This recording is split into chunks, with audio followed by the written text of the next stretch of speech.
Hello, Abigail here with the Astrology and Tarot for the full moon in Sagittarius. This full moon is on May 31st on a Sunday at 3:44 a.m. CDT. And this is an interesting one. Firstly, it is a blue moon, so it is the second full moon in a month. So that's what happens when you have a full moon at the very beginning of a month and you have a full moon at the very end of a month, but it has to be at those extremes or you're not going to get it fit into the moon cycle. So this is a very interesting energy just overall because we're starting off with this kind of oddball, interesting kind of like out of left field energy to start with. Then it is in the sign of Sagittarius, which is already that kind of energy. The Gemini Sagittarian aspect axis is all about difference and progression and change and integration and understanding on multiple planes and levels.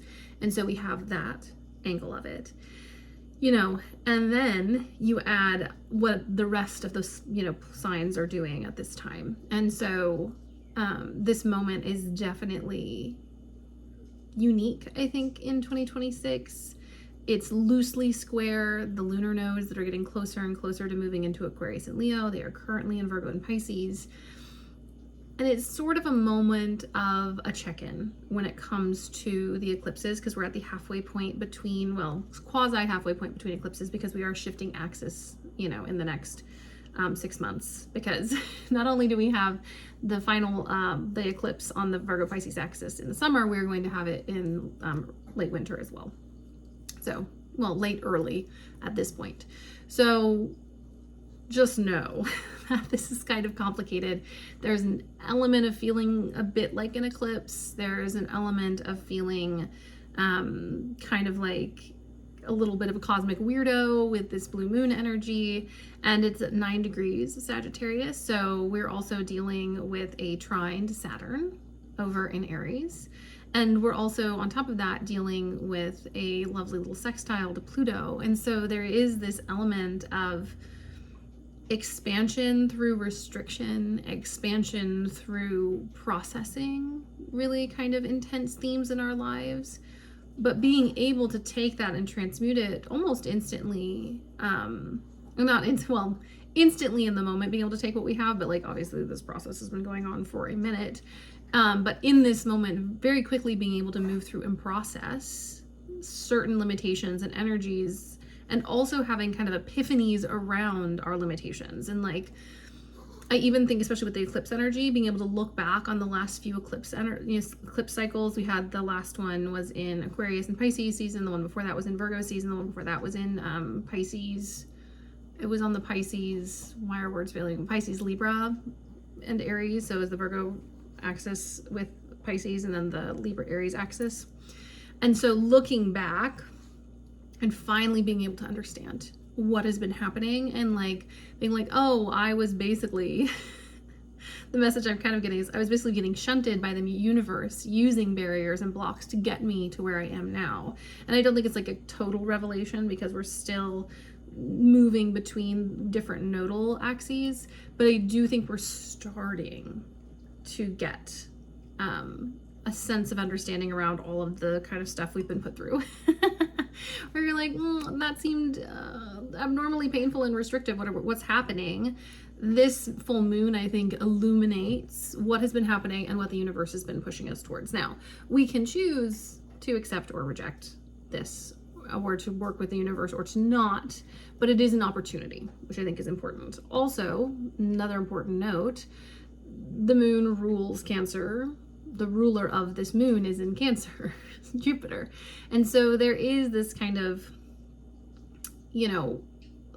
it's technically, I think it's generous reception is the name. I literally was thinking about this earlier. But there is a form of mutual, or it's not mutual because they're not in aspect to each other, but I think it's generosity is what it's called in astrology. When you have the same elements of mutual reception, but they don't see each other. And so there is an element of everything working out, but in a really kind of funky roundabout way. And looking at how the universe has kind of gotten us to this point and being that was an interesting choice that you made there. And then realizing why those things happened the way they happened, why we had to experience something, why, Jupiter in Cancer has been doing these things. I think Jupiter in Cancer is kind of misunderstood as a whole a lot. We hyper focus on exalted planets being good. Exalted planets are kind of spoiled in a sense. They get a lot of energy, they get a lot of attention. That doesn't necessarily lead to ease and comfort. It leads to a lot. And it also sometimes can lead to struggling to manage difficult energy. So it's not necessarily a bad thing. I love exalted planets as much as the next person, but they aren't as straightforward as, good, this is good and this is bad. And that applies to pretty much all of astrology. But in this moment, it feels like something benefic that the eclipses have done that didn't feel great at the time, but now we're starting to see why it was good, and we're starting to see the outcomes and how we might be able to utilize this to shift and grow and to expand, which is a very Sagittarian thing. And also how to apply what we have learned and understood to past circumstances in order to move forward. So it's a very expansive, quickly shifting energy. I really think it is going to feel like a lot. But I think it is a lot in the sense of just realizations hitting. Also, the ruler of the sun currently, Mercury, is still in Gemini at the late degrees. And so we're still under this really quick, fast processing, which is going to shift when it goes into Cancer, and we're going to slow down, and stuff is going to get a lot more lyrical and words. Ever since Neptune has been conjunct my Venus, I'm like, is it always Mercury retrograde? But it's not metaphysical. Basically, whenever like a story about something, we use like a myth to explain something, and I cannot remember. Allegorical. Things become allegories with Mercury and Cancer. Things become like words and language become stories in which to express things rather than literal direct responses, which is very beautiful. Can be frustrating if you're a literal thinker though. I actually enjoy, as someone who can be a very kind of black and white thinker with my autism, I do enjoy the water sign energy because it is permission to not think so rigidly. It kind of releases, but it can be frustrating, not gonna lie. But for this moment, we do still have a domicile Mercury.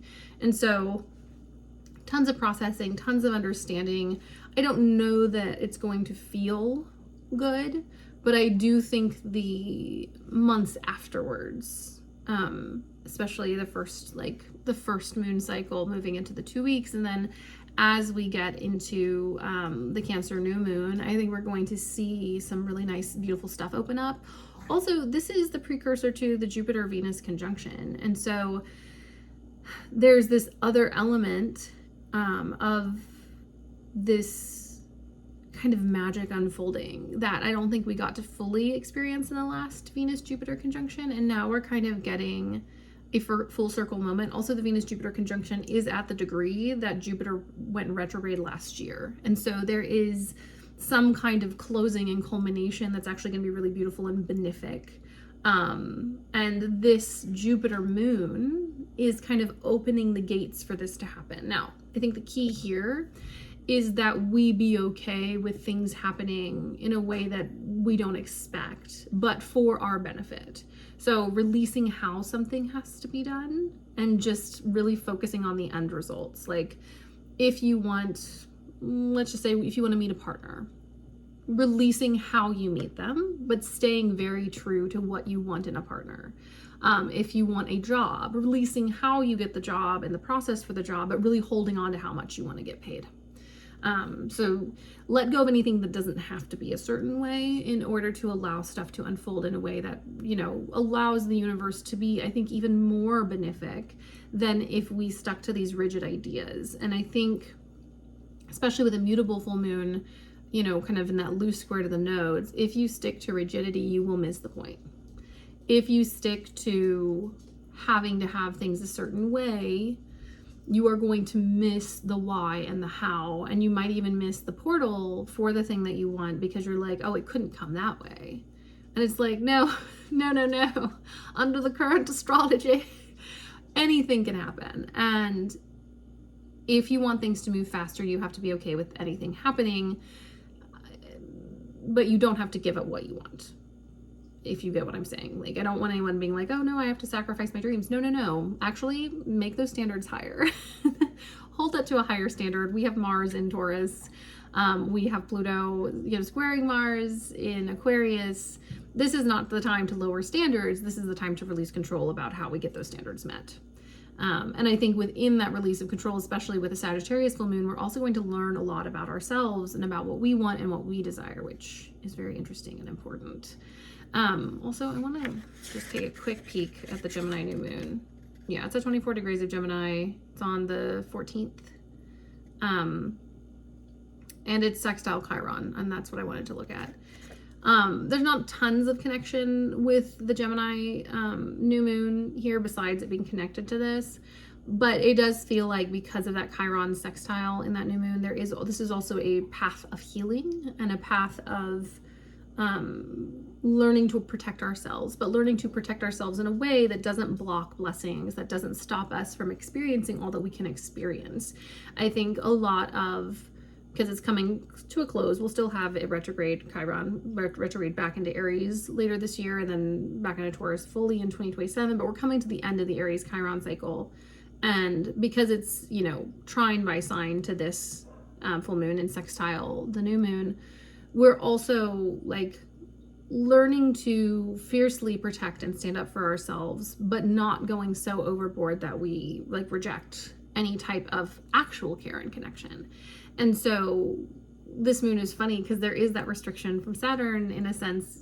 It is still in a trine, but Saturn is still holding it down.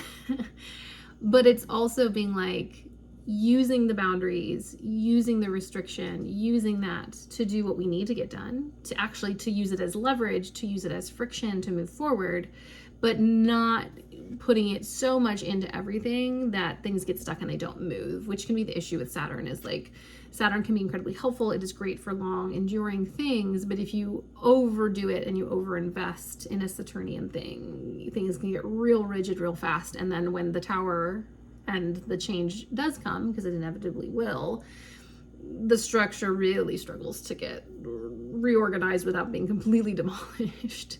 So this is a moment for fluidity, but a balance of fluidity, of allowing things to flex and move and change, while also having your goals and desires and having standards. While appreciating that those standards can shift and change with your growth, with your change, with what you shift as you move forward. It's also giving, I know it's not in Taurus, but it's giving kind of a mixture to me of like Temperance, the card of Sagittarius, the Hierophant, and the Hermit. This kind of sage, like wisdom, this ability to shift and change, this capacity to sit with discomfort and learn from it, while also being a really flexible, flowing, compassionate soul. And this is also a really great full moon, I think, personally, to manifest long-term stuff. So if you are a manifestor, or if you do spell work, this full moon, according to moi, is really good for long-term manifestations. I would just suggest focusing, once again, on your standards rather than how you get it. Because if you put the how on it, you might be unintentionally slowing things down or limiting yourself. So don't do that. But definitely shoot your shot with the universe. My thing with manifestation is, if you're going to do it, if you're going to put the energy in, if you're going to do what you can, shoot for the stars, land on the moon. Like, go for it, knowing that like magic can do a lot of things, but not everything is meant for us. But throwing that belief into the future and getting probably a really fabulous deal out of it. And being like, yeah, if I got the stars, I might not have been happy, but me throwing my energy and believing in more took me even further, and I got to where I wanted. That's especially true, I think, if you're not an exact manifestor. If like you're not the type who can be like, I want a red car, and you get a red car, but you're really good at calling in stuff out of the ether. this one's for you. And I have a lot of clients, especially who are at the beginning of their manifestation journey, be like, I don't know how to do this. And here's the deal. If you don't know what you want exactly, manifest with your feelings. Start from there. And be like, oh, I want to feel happy. I want to feel safe. I want to feel cared for. I want to feel financially stable. That works just as much as like, I want to have a loving partner in my own home and a good job. But you're manifesting the feelings, and it really opens up the universe to giving you something that might even be beyond what you imagined and even better. So yeah, really suggest that you lean into the Saturn trine, really push yourself, I think, mentally when it comes to your limitations and why they're there, and recognizing and even sending a little thank you to the universe for the ways in which they stopped you from going after something that wasn't meant for you, especially with the eclipses. If there was something around the eclipses that you really wanted that you lost, that was a redirection for you. And as you come out of that redirection, finding ways to open yourself up to being collaborative with the universe instead of, either oppositional or even too flexible with the universe. I would even say, like, being like, oh, whatever the universe wants, I'll take. No. Ask for something, please. But it is a fine balance in giving the Temperance card. If you know anything about tarot, which is about balance and flow and the ability to kind of mix and match things. So yeah, it's a pretty magical full moon. With it being in Sagittarius, if you want any rituals to do, I would accept movement and dancing, because the ruler is in a water sign. Just going for a swim, taking a bath, doing a head wash is a good idea. Dancing in the nude is a really good ritual to do under this kind of full moon. It kind of allows freedom. It helps you raise the energetic vibration. It helps us feel more safe and more comfortable in our bodies. So birthday suit dance, which I do a lot, especially since I have my own place. So yeah, just take some time to sit with what you want to do on this full moon. It is on a Sunday, pretty early. So, either the night before or the day after. I will say with full moons, I tend to like to do it the day after, because the full moon, I like to do it, actually, no, let me get that straight. No, I like to do the before, because the energy, if you have to do it the day after, you have to do it the day after. But I like doing it the evening before, because the energy building to a full moon is very proactive, but the energy after a full moon is a slowdown. So that's just my advice. If you can't do it on Saturday, you can't do it on Saturday. But if you want optimal energy, Saturday night would be a good time to do these things. Anyways, I am going to move to the tarot. I'm going to have a timestamp for the tarot under here. So if you don't prefer the astrology, I should have said this at the beginning. Who cares? If you don't prefer the astrology, don't have to participate. If you do, you can do the astrology and skip the tarot. These are pretty combined, but I want to leave an option for anyone who's like, tarot's not for me, or astrology's not for me. But my kind of final notes on the full moon astrology is, I'm trying to find the words. Oh, something's coming through. 1 second. This is a very ancestral full moon. This is the energy of family lines and past life connections. It's also a full moon of kind of ancestral fulfillment and desire. So this is a great full moon for ancestral work. Let me see what else we're hearing. Yeah, this is not the time to play small.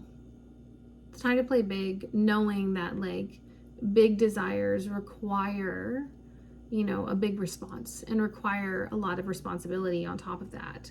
But it is the time, for the sake of yourself, for the sake of your bloodline, for the sake of your past lives, to be brave, to be confident, to even be delusional, to call in the things that you want and believe that they are possible. Because are you really happy with where you're at? Like, I'm not saying like you're unhappy, like you're mad about it and like you're not thankful, but do you want more? And if you do, you've got to go for it. This is the time. It doesn't matter what age you are, it doesn't matter where you're at, you've got to go for it. And that's the message from Spirit. Anyways, moving on. All right, so this is the tarot portion. Ooh, funny that I said this felt like the Hierophant, because guess what? The Hierophant. If you didn't watch the astrology part, I talked about this card. I do not do well at keeping all of my different skill sets in different boxes. Hilarious. All right, so what is this new moon, full moon? Oh, I also talked about the Hermit, and guess what just fell out? The only thing we're missing is the Temperance card, which I'm not sure we're gonna get, actually. All right, so we'll talk about the Hermit and the Hierophant first. You know, with these two cards, there is a vast amount of wisdom in this moment. It's like a homecoming for the moments of solitude we've experienced in the past while, for the isolation we might have felt, for the lessons that we have learned on a lonely path.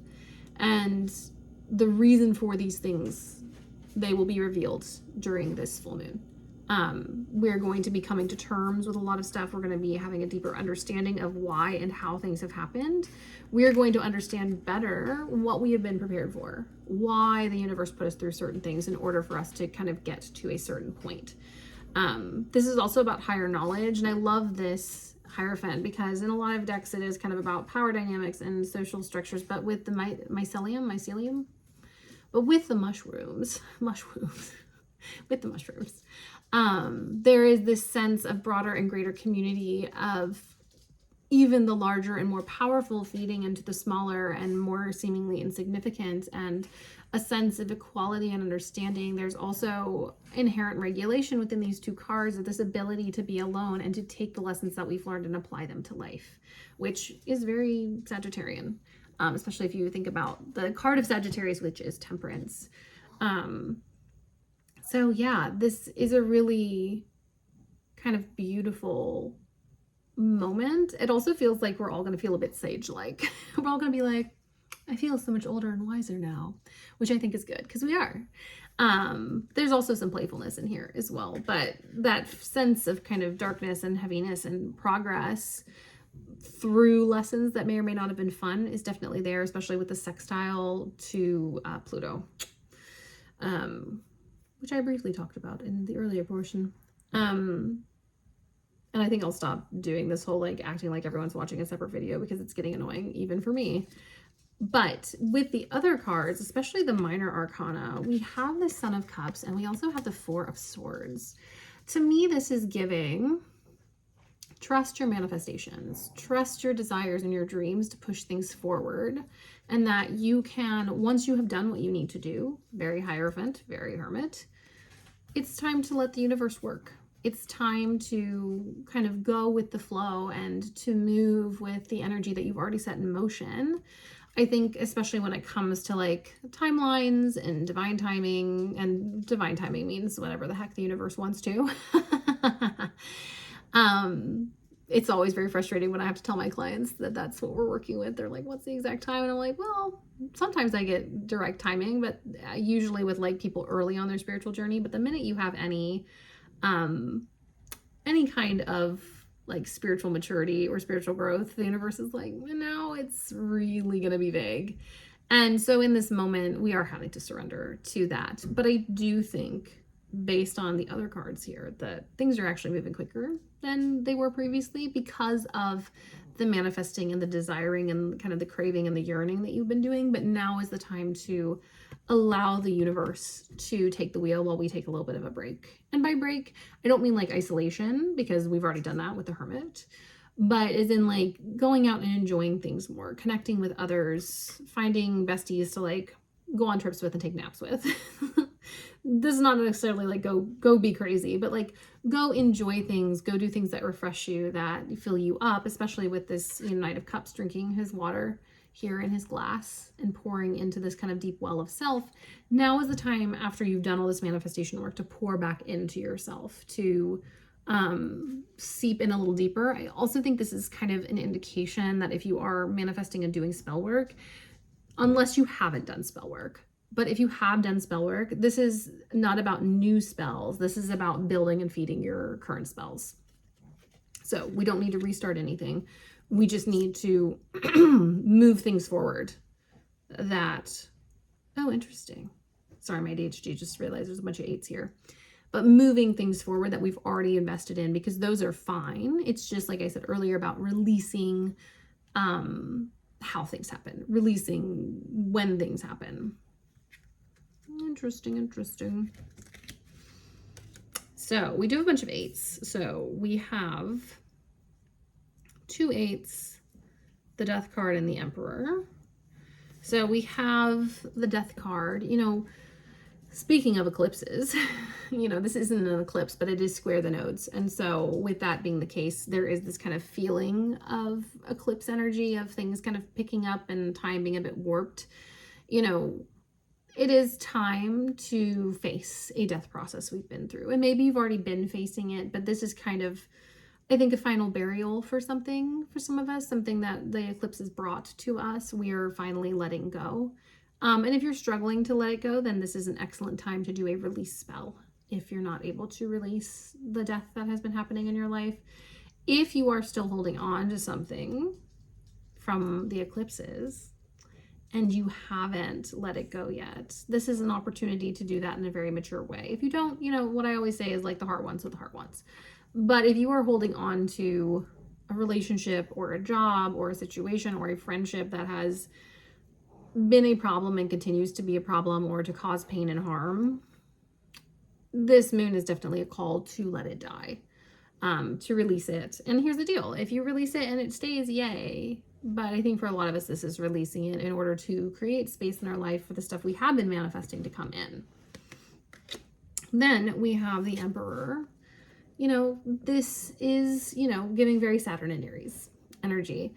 And this is kind of the time to take accountability for the things that we want, to be brave enough to claim our manifestations, be brave enough to say, no, this is the life that I want, and I'm going to stick to it. I'm going to believe in it. I am not going to settle for less. Now, being presented with another better option and accepting less are different things. So I'm not saying that different is bad all the time, but if you are given something that is not quite what you want and is not better than what you want, don't accept it, especially around this moon. And especially as we head into that new moon in Gemini, because that new moon is feeling very much like, if we're not careful, we'll let someone harmful back into our lives, because Gemini will do that if not careful. Because Geminis are like, change is possible, and it is, but not with some abusers. So with this moment, there's a sense of power. There's a sense of claiming what you deserve and what you need to move forward. There's also a sense of accepting the consequences for our actions. If there are actions specifically around the eclipses that we're not proud of, that we've kind of been hiding from, now's the time to just be like, hey, yeah, I did that, and it didn't really work out the way I wanted it to, and it kind of hurt me a bit, but it was a choice that I made, and I accept that I needed to learn a lesson, versus kind of being like, oh, the universe keeps screwing me, which sometimes it can, believe me. I have some clients, and also myself included, who get frequently rammed and assaulted by the universe. And so I just want to kind of remind you that, like, it's okay to make choices that don't align with us. It's okay to want things that aren't the best for us. That is how we kind of suss out and sort out our manifestations and desires, and what's best for us and what is not over time. Nothing is ever perfect. Nothing ever comes fully formed. And a part of that is taking ownership of what you want. And the bright side with that is also, when it does arrive, you get to take credit for it. And then our final two are 2 minor arcana. They're the 8s. And the 8s are associated with, like, limitlessness and perpetuity, because of its shape as a infinity symbol. And with these 8s, we have the 8 of Pentacles and the 8 of Wands. Something you have been working on. I don't know if you can hear my dog choking, but he is fine. He is medically cared for. He just has some genetic problems with his trachea. I have to do this PSA most videos, because anytime I make a video, he goes and drinks water right next to me and then hacks and coughs. Anyways, with this, something you have been working on, 8 of Pentacles, is about to come to fruition a lot faster than you thought. At this point, on the eve of this full moon, you're going to be like, and so it's never happening, or this is going to take years to accomplish. And within the extreme length of time would be 6 months. Within the next 6 months, these manifestations and these desires are actually going to become very real, especially when it comes to things you have been working on and you have been throwing your shoulder into and you have been consistent with and you have been praying for and manifesting and believing in. Things are going to start to change and shift. It is just you, like, refusing to back down, refusing to give up, believing that it is possible so that when it arrives, you know that it's there. And that kind of ties back into like the Son of Cups and the Four of Swords. We're going with the flow and waiting to see what is going to manifest, what is going to come into our lives. I feel the urge to pull a few more cards. Well, this one keeps flashing me. And almost flew out of the deck, but I stopped it, so that's on me. Yeah. Do I want to pull one more? Yeah. We'll give it a good shuffle, because I feel like there's a very specific card that needs to come out of this deck, and I need to be patient with it. Also, for some reason, I cannot remember what the Temperance cards looks like in this deck. And after this, I'm going to go dig through the deck and find it, and then be like, oh, duh. Yeah, so we ended up getting 4 cards, but as kind of like a little final goodbye, 2 of Wands, 10 of Swords, Ace of Pentacles. Don't burn yourself out trying to start something new right now. Let your Strength card, let your old manifestations do the work, and they will naturally transform into newer, more updated manifestations as you continue to work with them. This is not the time to restart. If you try to do something new on this full moon, it will backfire. Not in like a catastrophic way, but it'll slow stuff down. It'll drain your energy. So work on past spells, work on past desires, knowing that like you can tweak things slightly. But this is just a warning, because I think some of us are going to really, me included, are going to really want to like throw a bunch of new energy at this full moon. And the answer is no. The answer is to allow things to be what they are, to continue to work on what we have been working on, believing that that is enough to get what we want and what we desire and what we dream of, and that it's going to come in really fast. And I think a part of the reason there's this impetus to like do more is because we're like, well, it hasn't happened yet, so I really have to keep doing stuff. And the answer is no, it's coming. But you need to wait, and you need to allow the universe to work, and also practice some faith and trust, which is also Sagittarian and Jupiterian. Anyways, my loves, this is the full moon in Sagittarius for you. I am excited to see what happens.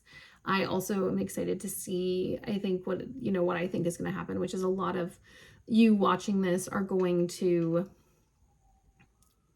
kind of have your faith built up in the next few weeks based on some stuff that's going to happen, that's going to prove to you that the universe is listening, that's going to prove to you that your dreams and your desires and your goals have not been in vain. Do I think it's going to happen on the full moon? Maybe, depending on your chart, but definitely roll out the 2 weeks to a month after. Anyways, my loves, if you enjoyed this video, please subscribe. Please like the video below. It really helps this channel grow. Comment if you have any questions, ideas, whatever. Also, if there is a specific astrology or divination video you would like, pop it down below and I will integrate it into my offerings. Because I'm in a space currently where I'm capable of doing that. But yeah, I wish you a very, very lovely full moon in Sagittarius. Enjoy it. Dance naked under the moon. Do your rituals, do your dancing, get in some water, and I wish you many blessings.